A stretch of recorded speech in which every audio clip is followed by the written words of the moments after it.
Masaya. Iba yung feeling pala pag may nasasabi ko, girlfriend ko na mo. Wala po.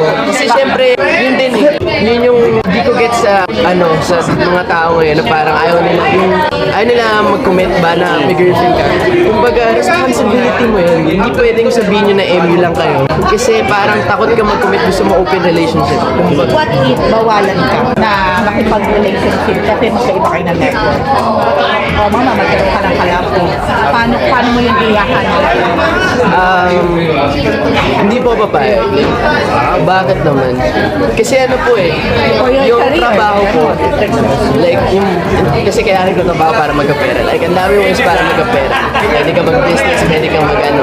Pero yung, kumbaga, in a way, i-compromise mo yung taong mahal mo, diba? Parang huwag mo, isang tabi mo para sa trabaho. Parang hindi makatao.